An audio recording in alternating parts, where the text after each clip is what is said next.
I'm going to introduce a man who should need no introduction. This is a presentation that Lee had prepared for the barbecue that we would have had. So this, it'll be interesting to see. I don't know if he's adjusted it or not, but it was going to be kind of a general purpose presentation, interesting to both hams and non-hams alike. And I'm looking forward to it. He's basically gone to the other side of it. We're all familiar with the ARRL DX contest, how we become the hunted for a time. And so Lee decided to go try it on the other side at the Tango India 7 whiskey, where he worked with a couple of Brits and a local. So we'll hear all about this in Costa Rica and find out what's going on in there. And most of you know this, but Lee is at the top of the honor roll for mixed and phone. Only needs P5 for CW, top of the honor roll. One country short of the digital honor roll, which would be, if he makes it, that'll make him the third person in the club to have achieved that. And he has a few other trivialities like 5-band worked all zone and 9-band DXCC. And he's operated outside of the US 20 different times. Until now, it was all CQ Worldwide CW contest, mostly the Voodoods. And he's been past president. In fact, he currently holds that job and is on the board. So he's also in the Northern Cal DX Foundation. So let me again welcome our great friend and my personal best advisor, Lee Finkel, KY7M. Well, good evening, everybody, and glad to have you join me tonight. This is a wonderful trip for me, one of the most enjoyable ones I've ever had, actually, and I want to share that with you tonight. So there we go. Go back up. So the title I picked was Viva Bijagua. Bijagua is the town that we were in Costa Rica. And as Larry said, it was an opportunity, unique opportunity to see things from the other side of this contest, which I've never operated from outside the US, from outside Arizona. So I thought I'd just start with a little geography, a little background about Costa Rica, because I certainly didn't know anything about it, although it was a cruise stop a couple of years ago for Debbie and I on the way to the Panama Canal, which isn't that far from Costa Rica. And as you can see, it's bordered on the north by Nicaragua, the south by Panama, and Caribbean Sea on one side, Pacific on the other. Beautiful country. And we flew into Liberia. It looks like Liberia, but it's pronounced Liberia. It's the Spanish pronunciation. They have a nice international airport there. And we flew in there because it is much easier from there to get to Bijagua, which is over here, the little town, and that is where TI7W or Kam Station is located. So the northern part of Costa Rica, not that far from the Nicaragua border. And just a few facts, a few Wikipedia facts about Costa Rica. Some interesting reading, actually. Learned a few things. Costa Rica translates from the rich coast in English, and I discovered that Christopher Columbus's last voyage in 1502 is when he came to the east coast of Costa Rica and discovered that the natives were wearing a lot of gold jewelry, and so that made them very curious about where the gold came from. And anyway, I think that's the origin of rich coast. Unfortunately, they never found gold in Costa Rica, but it, as you'll see, has become rich in other ways. So we talked about their neighbors, about 5 million people.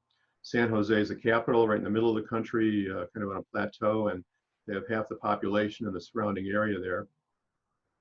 19,000 square miles, so it's in good shape. Oh, I need to let me let Larry back in. Okay.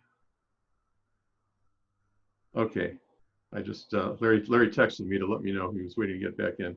Anyway, okay, got a couple other people who just joined us as well. I'll try to keep an eye and see if anybody else shows up. All right, so land area 19,000 square miles. The economy, which a lot of people just think of as coffee and some agriculture, cocoa and what used to be tobacco, but not so much anymore. But they've really expanded and done a pretty good job of it, attracting a lot of corporate offices and pharmaceutical companies, and of course ecotourism has become a really big thing, and you may have actually heard about some of the tours there. But they've created some tax advantages to open facilities there, so they've attracted some big business. Coffee first planted all the way back in 1808. Remained the principal source of wealth. I hadn't heard the term coffee barons, but apparently that's what they were referred to, the upper class in Costa Rica well into the 20th century. Now here's the most interesting fact I saw, which is that almost all of their electricity is being generated from green sources, everything from wind to hydroelectric and solar. So they're one of the leaders in the world in as far as that goes. Very, very interesting. So how do we get there? Well, my friend G4IRN, John, who's an honorary member of CADXA and has presented to us a few times, we've stayed in pretty close touch, and John is always looking for interesting new places to go. He's been out to Andaman Islands in the last couple of years, and has traveled to other islands around Europe. But he'd been talking to one of his friends who also does some traveling, Mark M0DXR, who had operated at Kam Station, and suggested that it was a pretty good place to go and that Kam was a great host. So he started emailing with Kam back in 2018. But Kam has a couple of superstar operators who have operated there a number of times, and so the station wasn't available until an email showed up in fall of 2019 saying that it would be available for ARRL DX CW this year. So John reached out to a couple of his voodoo buddies, Ned and I, about going with him to Costa Rica, and he had mentioned it to us in the past when we had seen him, that he had been trying to find out if there was an availability to go, and we jumped at the opportunity. It sounded like an easy trip, and one that would give us an opportunity to operate from a new country for us. So Kam Sirageldin, N3KS, is a pretty serious contester, and moved there a number of years ago after early retirement, and has built a super station, as you will see. So he told us that the best thing to do is to fly into Liberia Airport, and John took a look at the flights and found that there was a nice connection through Dallas, which would work out very well for us as well, because we could meet in Dallas, and that was the plan, that we would all fly into Dallas on the Sunday before the contest, and then catch a Monday morning flight to Costa Rica. Easy peasy, no problem. And I volunteered to find a hotel room that we could share near DFW Airport, which I did. Airfares are very reasonable for international travel, only about $600 for a round trip. That sounded really good. So we booked our flights. Kam told us that we needed to fill out a license form to make it official that we'd be operating in Costa Rica. So he sent us the link to that, and got that submitted. So it's kind of an ideal thing where you just fly into a turnkey kind of a station where you only have to bring your headphones, and if you want a key, and that's it. All the radio gear was there. So it was looking like it was going to be a great trip. So unfortunately, in late December, Ned had to cancel his participation. So we were looking around for a third operator. I asked another one of our voodoo friends, Bud, if he wanted to go with us, but he was already committed to go to Paraguay for the contest. And so John suggested his friend Mike, G3WPH. They'd operated together in IARU and several other contests, field day in England. And Mike was luckily was able to book his flights, although not the same one to Dallas as John. So the plan remained the same. We were all going to meet Sunday night together in Dallas. Well, things didn't work out quite that easily, as it turned out, because Superstorm Sierra, with these humongous winds, closed London airports on that Sunday. and their flights on British Airways were canceled. They managed to get rebooked on the same flight on American going through Chicago. That was canceled. Now, I really wanted to show you. I've got some video, and I tried to find a way I could show it to you. But if you have a chance, get on YouTube and look at Storm Sierra airplanes in the wind, and it is incredibly scary to watch the airplanes that weren't diverted trying to land and even trying to take off. Some of them taking off almost sideways, and the landings, some are just touch and goes where they didn't even stay on the ground. They just gunned the engines to take off again. So having those flights canceled was probably a very wise thing. It's amazing that there were no crashes, just looking at some of the video from the wind storms that they had that went on for several days. Anyway, they got rebooked. Luckily, they still got rebooked on a Virgin Atlantic flight. That was the good news. The bad news was it was going through, I got to admit a few more people here. It was going through Boston late Sunday into Sunday morning, Monday morning, and then they had a connection to Dallas at 5:30 a.m. in Boston. Now, interestingly, I had problems too. I was at Sky Harbor thinking, easy hop over to Dallas. Well, no. I went out to the gate, and Brian, would you turn off your camera, please? All right. There you go. Okay. We could see an airplane outside the gate at Sky Harbor, dark. The co-pilot, the second in command, had called in sick, and they were having trouble finding a replacement. And at one point, they were saying the flight was going to be canceled and would be rescheduled in the morning. And if that happened, I'd miss the connection to Costa Rica. Thankfully, first officer finally showed up, and we were able to take off. Got to Dallas 2 hours late. I had the hotel all to myself. This is how Mike and John spent the night on the right there, sleeping on benches at Boston's Logan Airport. So it's a rebooking line at Heathrow. It was just a mess at Heathrow.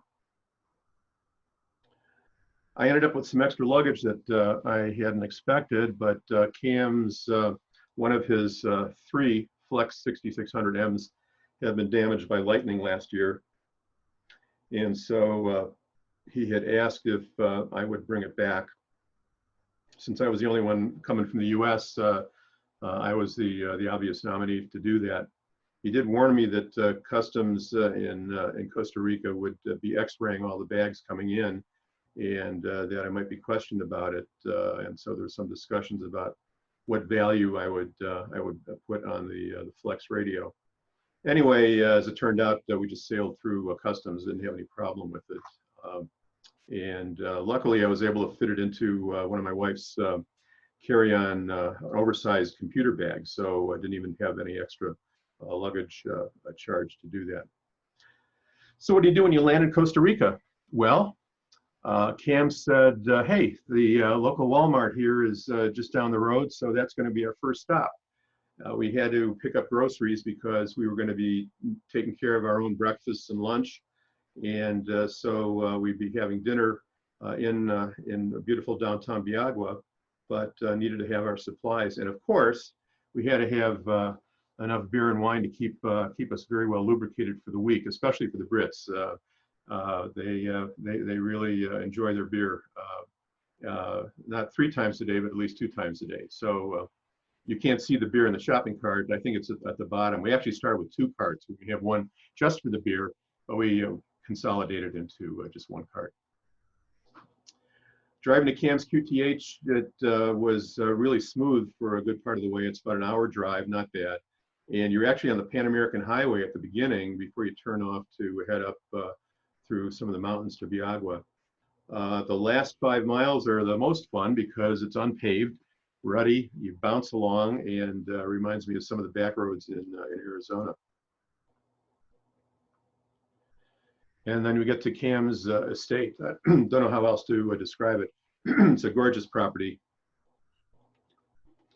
he's got several guys that every day we're out doing some kind of cleanup. We're working on some project and keeping very busy.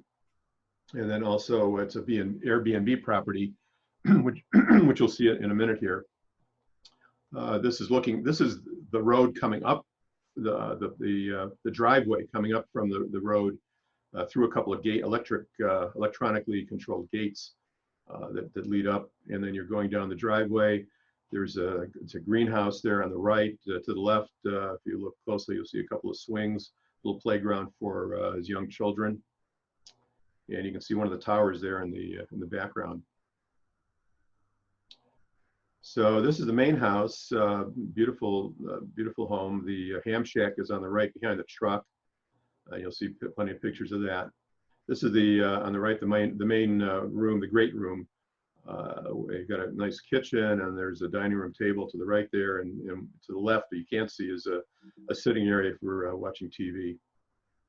And the back of the house, you can see some gym equipment, or at least you can see a bike or a elliptical on the right there. And Kam is a serious fitness guy, and if he's not drinking a smoothie, I saw him out there one morning doing sit-ups and doing full workout, so he stays in shape by using his own equipment there. But behind the house, there's just some gorgeous flowers and plants you'll see here. So this is the other direction from the main house. This is the Airbnb. So there's 3 different residences there, or 3 different apartments. The one to the right is a 3-bedroom. That's where we stayed. We each had our own bedroom. And to the left, there are 2 units. I think 1 bedroom and maybe one a little bigger. And we were the only guests there. And then there's another property he's got where there was somebody staying that week. None of us were brave enough to try the hammock. That was out in the breezeway. This is our place, nice sitting area over to the left. We had a table right at the bottom there. There's a little dining table that we had, and then the kitchen has its own counter, and we did a little cooking there. We kept the refrigerator very well stocked. This is behind Kam's house, so looking out at the mountains, and very unique tree. I've never seen one of these. I don't know if you have. A rainbow eucalyptus tree. The bark on that is incredible, and apparently it grows around Central and South America, but I had not seen one before. Just beautiful flowers everywhere on the property. Everything grows. I didn't know bananas grew upside down. I'd never really seen them on a tree. He's got a bunch of banana trees there, and some beautiful plants everywhere. So why do tourists go to Costa Rica? They've got rainforests, canopy tours, waterfalls, all kinds of beautiful scenery, exotic wildlife, beaches, a number of volcanoes, and lots to see and do. And so how much do you think we got to see and do? And the answer is not much. Not much at all. However, let's go down. We did get to see, my audio going? I'm hearing some sound, I don't know why. Anyway, we saw the first, one of the first days there up in the tree. This is a real big close-up. This is a big guy, a furry 3-toed sloth. People were asking me, was it a 2-toed or 3-toed? And until I really looked closely, I discovered that it is absolutely a 3-toed sloth. And just show you a little bit, very, very windy, constantly there. And the sloth is kind of moving from branch to branch. You'll see there's no leaves on those upper branches. That's because he's eaten them all. He eats the leaves, eats the flowers, competes with the howler monkeys for them. But we watched him moving around up there and just trying to get situated on another branch, and holding on for dear life. Where there's no leaves on those branches up there? Yeah, he blends in with the tree. Yeah. So that's our sloth. The other wildlife we had on the property was this guy and his family, the howler monkeys. Now, I had not heard about howler monkeys before I went on this trip, but I'll let you hear what they sound like. and hope you don't get motion sickness here from watching. Sounds like a barking dog.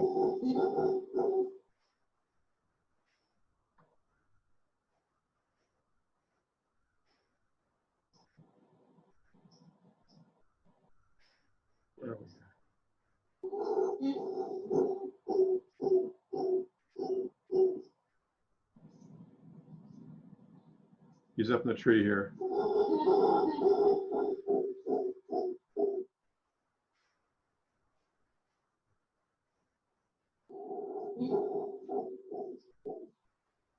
We said, Kam, it must be nice to have monkeys so close.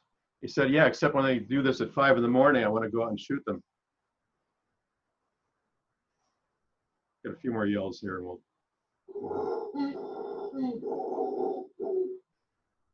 So there's your howler monkey and his family.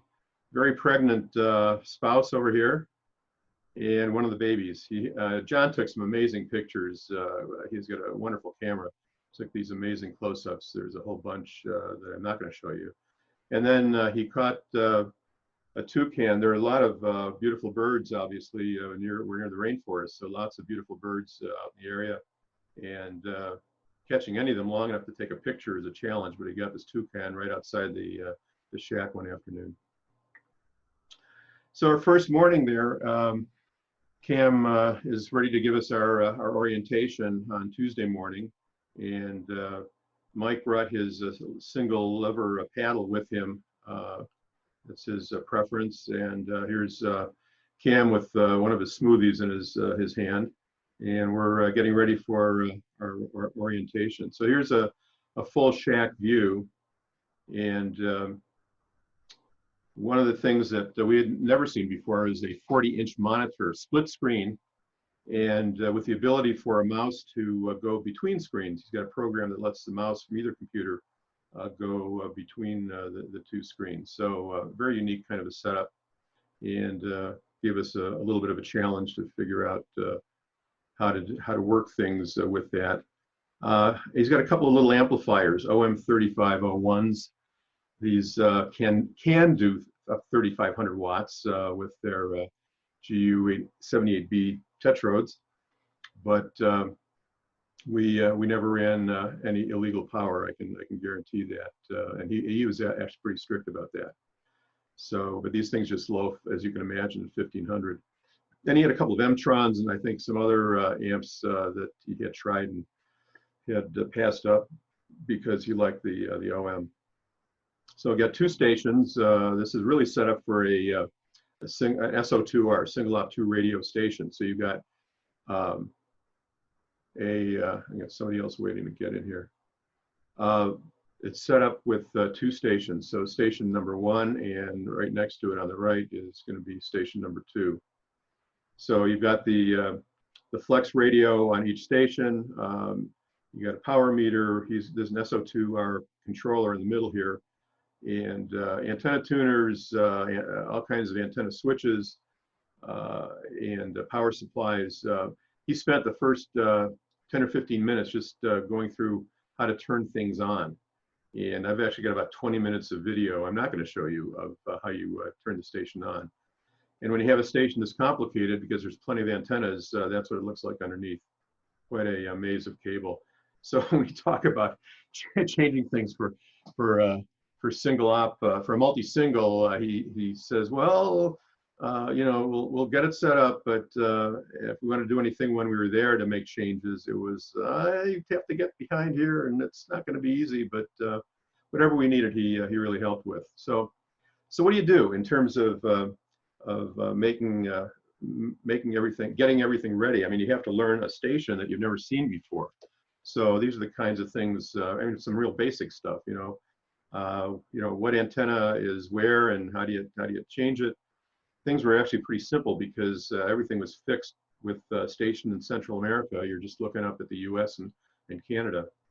But we knew that we were going to be using DX log, which I certainly had never used before. I think it was written by somebody in Sweden, and John and Mike were familiar with it. They had used it, intentionally had used it in a couple of contests more recently. So they were somewhat familiar with it. And, you know, we need to know how to get our telnet spots. And what happens if we lose power? Monitoring 10 meters was certainly going to be a big issue for us when 10 meters is dead most of the time. Want to know if we could wake them up in the middle of the night, and needed some lessons on propagation as well. So he was very patient with this. This is the video, although I'm not going to show it to you, but this is him starting to go through the steps with us about how the station works. So in terms of planning, what we had to do is figure out shifts, because we had a run station. Multi-single, you have only one transmitter, but you can work multipliers on a second station. And we decided on 3-hour shifts, which I found to be pretty reasonable for my age at this point. And John and Mike had no problem with that. We'd man the second station as needed to chase multipliers. We had an extra radio, you'll see, to monitor 10 meters.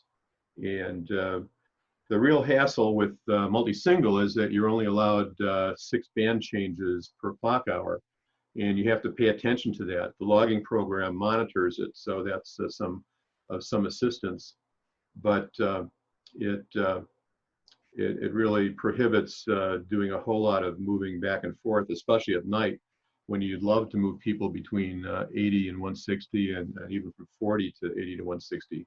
So you got to be pretty judicious in how you do that. Anyway, the other big challenge, certainly for me, the Brits, they're used to this. They're always chasing us in this contest. But for me, it was everything in reverse, because now I was looking at states and provinces as the multipliers. So the station's set up with twin towers, and so one's beaming northeast, one's beaming northwest, so it covers the whole U.S. And you have the opportunity to use both at the same time. And the 80-meter wire yagis, which are up in the trees out in the forest, you'll see, also had one in each direction. So the only single antenna was this monster loop for 160 that was up in the trees in the forest. One of the hassles the Brits had was trying to tame DX log, because it had some nuances that we needed to take care of to get everything ready for the contest. And here's Mike and John trying to figure out some of the things in DX log to get us ready. Well, we spent so much time doing that we decided we needed to get out for a walk. So Mike was going to stay behind, but John and I went out for what we thought was going to be a couple-mile walk. There's a big loop. If you just follow the road, Kam said, you'll just end up coming back to the same place in a circle. Well, it ended up being about 4 or 5 miles, but we did see some interesting scenery. There's a bunch of B&Bs and other places to stay in the area, a whole bunch of cattle ranches, just beautiful, beautiful country to look at, plants and homes kind of hidden in some of the scenery. We ended up with a couple of tour guides that we picked up pretty early in our trek, and these dogs stayed with us the whole trip. We ran into a few others. Gives you a picture of the road that we were walking down. We ran into a few showers. I didn't mention that we did have rainstorms that would blow through from time to time. This particular area, in fact, this is kind of funny. The rainy season in Costa Rica, when I was reading facts and figures, the rainy season is from May to November, and we had rain showers come through every day that we were there. But they would only last 10 or 15 minutes, and usually came with big winds. We got rained on a little bit when we were out on our hike. So here are some of the neighbors. A couple of horses out there, and again, lots of dairy cows out there. There's a skywalk in a piece of the rainforest we saw in one of the places you could stay. Here's one of the dairy farms. I'm going to take a picture with the cow statues here. And so what do you do with all that milk? Well, we saw there's a La Casera, the cheese factory. So the milk goes and some of it at least becomes cheese right there in the area. Well, Kam said, hey, if you're here and you want to go into town, you can take the truck. It was the extra vehicle, the kind of the service vehicle on the property. Only problem was it was a stick shift. And of course, it had the steering wheel on the left side, which the Brits weren't used to. So I became the nominated driver and got to drive it 3 different times. Actually went into town one afternoon to pick up some additional groceries. So this is what downtown Bijagua looks like. There's a grocery store and there's several restaurants and bars, a school, and that's about it. We did go out to dinner a couple of nights. This became our favorite place, Restaurante Pizza de alla Lena, and not just pizza, but some other good food. And we met our waiter. What's your name? Mackenzie. How does a guy in Costa Rica have a name Mackenzie? And he told us some story, and I don't remember the details of it, but that was part of the fun. The other fun was looking at the menu, and you had a choice between shrimp with rice or rice with shrimp. And I opted for the shrimp with rice, which ended up being way more than I could eat. So I took half of it back to our house for later. The beer was cold and good. That smoothie you see up there in the on the right picture is obviously Kam's. We did pick up, when we were at Walmart, we picked up steaks thinking we'd cook at least one night at home in our cottage. And I volunteered to barbecue on Kam's grill. Monster steaks, which ended up not being all that great, a little bit on the tough side. John was in charge of baked potatoes and making the fixings to go with the steaks with the mushrooms and onions in the skillet there, but ended up being a pretty good dinner. We set our little table and had our crudité, the carrots and cucumbers. We had our bread and butter and our wine, of course. The apples aren't real. So a little bit about the antennas. And this ended up being an antenna we didn't really use. He's got phased 80-meter verticals, full size, with the switching in the middle that you see on the right. But on either side of the house, he's got his 10 through 40 meter optibeam clones, and underneath there's some fixed yagis in different directions for 10 and 15 meters. And all the antennas play remarkably well. And out in the forest, there's the spider, I forget what this is called, the spider antenna up there, and then a series of poles that are holding the 80-meter yagis, wire yagis, and the 160-meter loop antenna, 85-foot fiberglass telescoping poles that he and his crew put up. Some of these wires were put up using a drone, which is pretty amazing by itself. And next to the house is a very good sized generator. They do lose power occasionally. So I got a lesson from Kam in how to turn on the generator if we were going to need it during the contest. Fortunately, we did not need it, and ran into one situation before the contest where we had to turn it on, which I did. So we went out. The property there is right next to the forest, and in fact, going through part of that forest, you get to another piece of the property and the other B&B house that Kam has. So we come across this sign, 500-year-old tree, and the size of it is amazing. We later asked Kam, so how did you know it was 500 years old to put up the sign?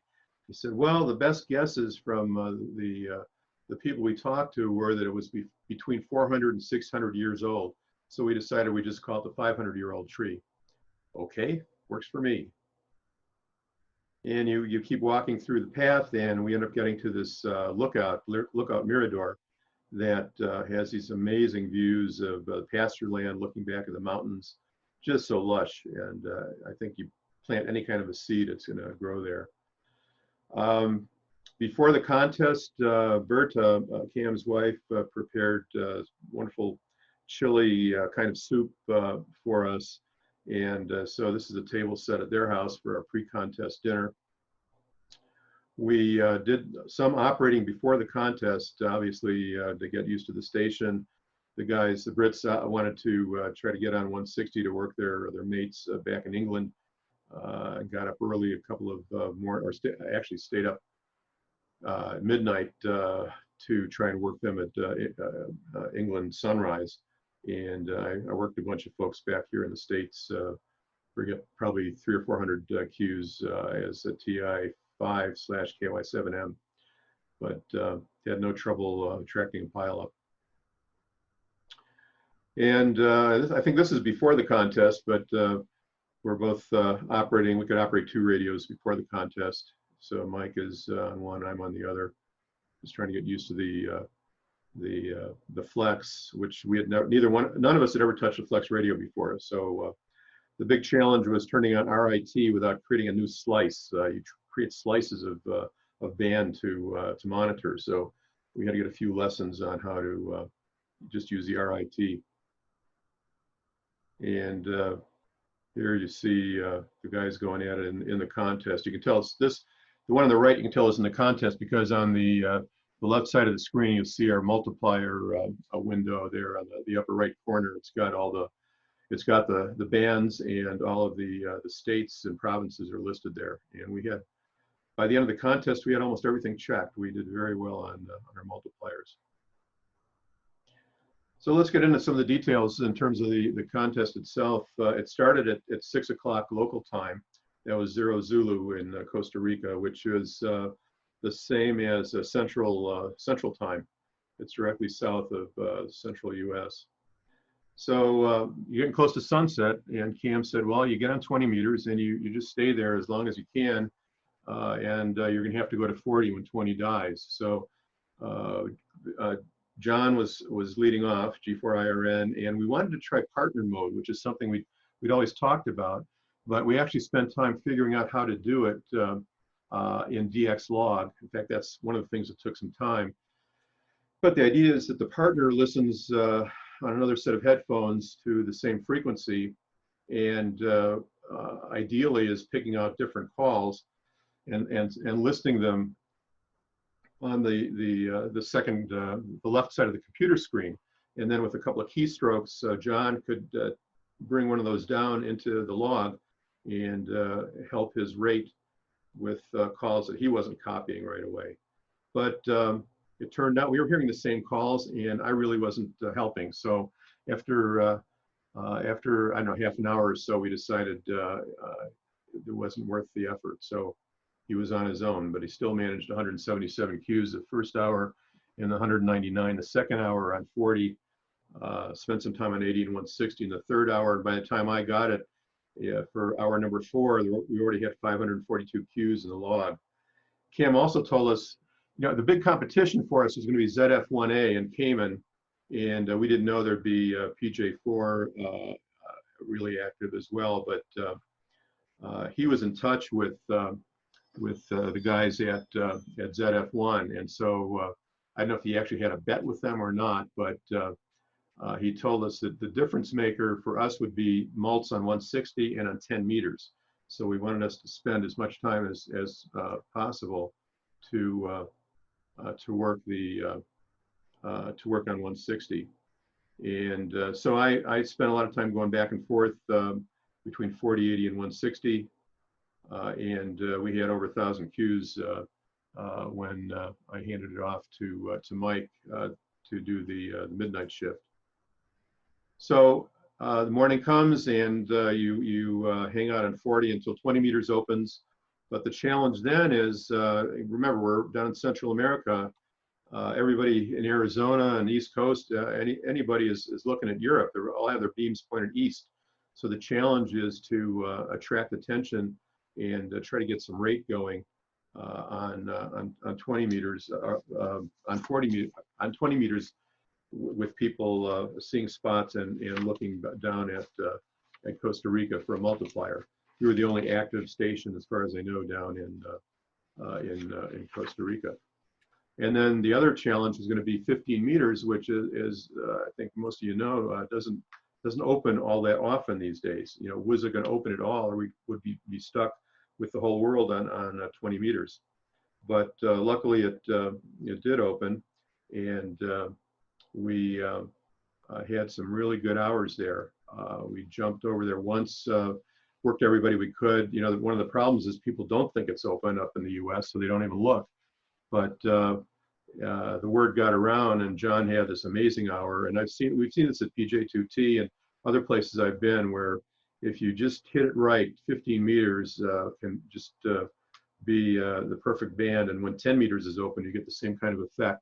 Nice loud signals, not too many calling at a time, and you just keep knocking them off. So we had a 244 cue hour.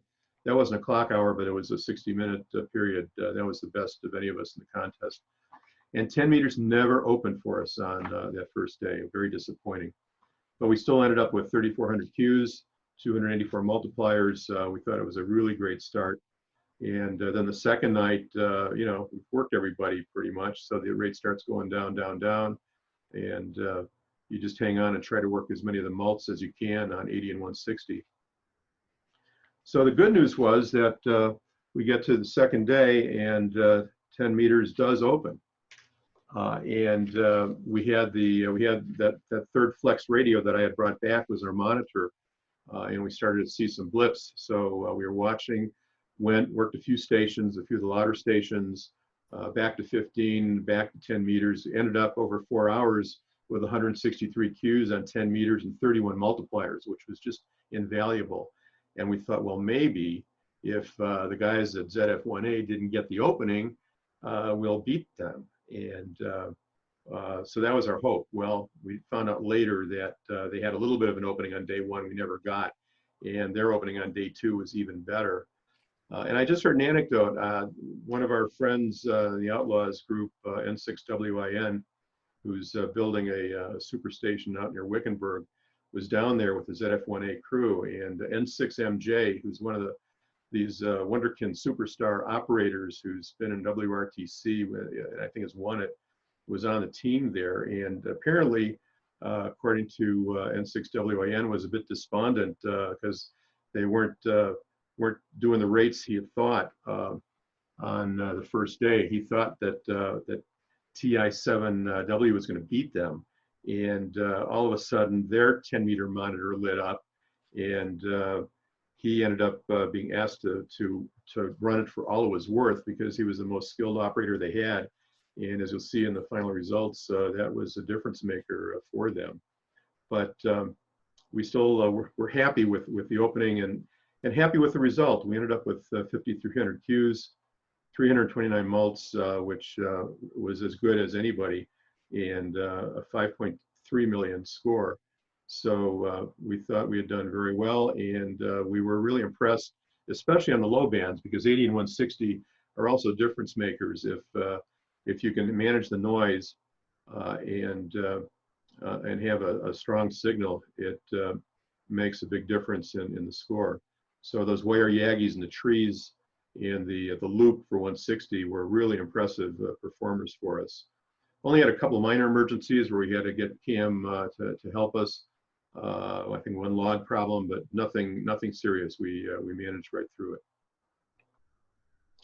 So this is the way the score looked at the end. Pretty balanced, really. If you look at 20 meters in the middle there, pretty equal on 40 and 15 was a nice surprise. So as many cues on 15 as on 40, and our 163 on 10 meters, 481 on 160. We may have paid too much attention to 160, maybe sacrificed some cues on 40 by doing that, but we made it up for it with the multipliers. And so this pictorially shows you where we were on the bands. And so you can see just the beginning there, the transition from 40 to 20, and then so on and so on. And then you can see the gray towards the right there with the 10-meter openings to get those 163 cues.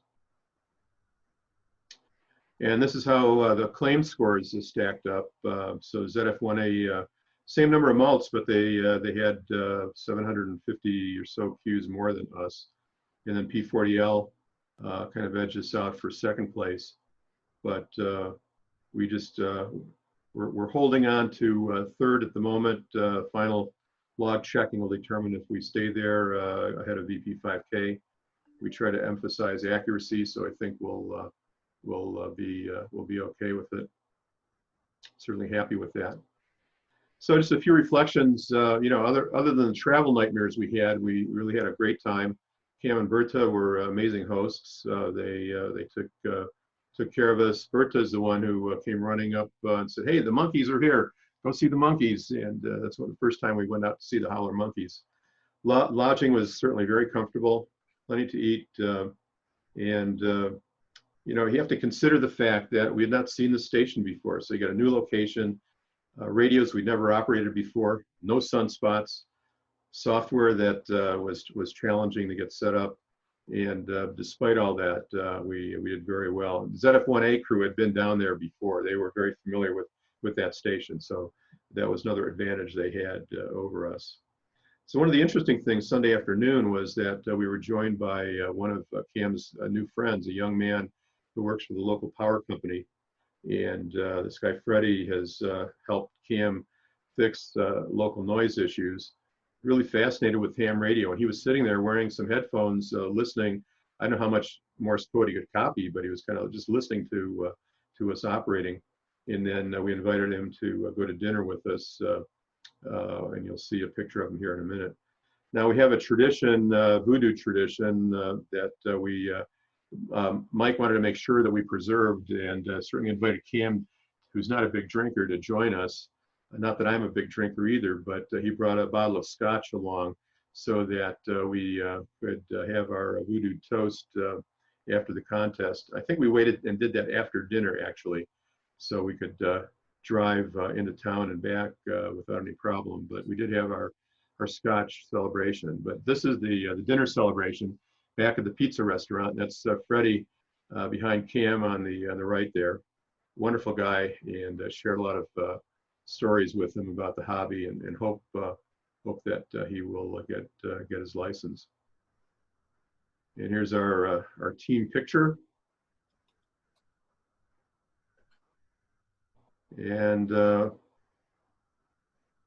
say adios amigos and amigas, hasta la próxima vez. Until next time.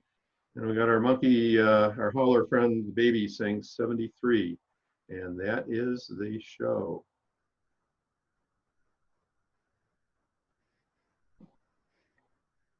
So let me see if anybody has any questions. I can let me turn up my speaker. See if anybody's got any questions, and I'm listening. If you I think you can unmute your mic if you want. If not, I'll have Larry go back and take it over if he can. I'm looking to see if Larry's here. I'm here. Okay. Well, that was fabulous. Makes me want to go. I have done operating like that, and it can be every bit and more as pleasant as Lee was describing. It's really great to just get off the plane, go to a well-appointed station, and just start operating. It's just fantastic. I have a question for Lee. Yeah, go ahead. Yes. What did you think of the Flex radios? They worked. I'm not a great critic of radios. They certainly had selectivity. We didn't have any trouble in the pileups pulling stations out. So a radios to me, as long as I can run rate, and I could run rate, and I figured out how to use the RIT. So it was not a problem. But they're very sophisticated, and Larry can speak to it more than me. He's been using one for a while. We got a few guys that have been using it for a while, but they didn't take long to figure out, Dave. Yeah, I think the only thing I'd add is that is that they are not for everyone. There are certainly people, I won't name names, but there are people in the club that have tried them and not liked them. Some people just can't cope with the fact that you basically run them entirely or pretty close to entirely with the computer. Some people don't like that, but other than that, the receiver is first rate, and the ability to zero in on things. The pan adapter is built in, and once you start operating with a pan adapter, I don't care what the rig is, you never want to go back. And so those are really kind of to me, the highlights as far as using the Flex versus not using the Flex. Well, Kam wouldn't be using them unless he thought they were top notch. I mean, the K3s are at most of the contest stations these days, but there's a few that have adopted Flex, and Kam is very, very particular, as you can tell from the amplifier. but and the antennas that he uses. So if he likes them, you know they're good. Yeah. Yeah. Well, I can certainly speak highly to K3s. I've also owned and operated those. Not as seriously. I'm still mostly a flex guy, and it's actually kind of interesting. Most of the flex guys I know also own K3s, so it just seems like if you have one, you end up having experience with the other somehow. So they're kind of, I don't know why. I was never able to explain that, but it does seem to be the case that most people who own a flex also end up with Elecraft. Go figure. Any other questions? Okay, turn it back to you, Larry. Okay, well, that was great, Lee, and as I said, it makes me want to go, and certainly I recommend it. An experience like that for anybody who wants to start out in de-expedition. Of course, Lee, you know, he's done it forever. He's done fantastic things all over the world. But if you're new at it, you know, going to a well-appointed rent-a-shack like that is a fantastic way to get started. And there are stations all over the Caribbean like this that you can. It takes a little work to find them, but I've done some of that operating, and I really, really recommend it if you want to get started in this game. With that, I think that's all there is. We have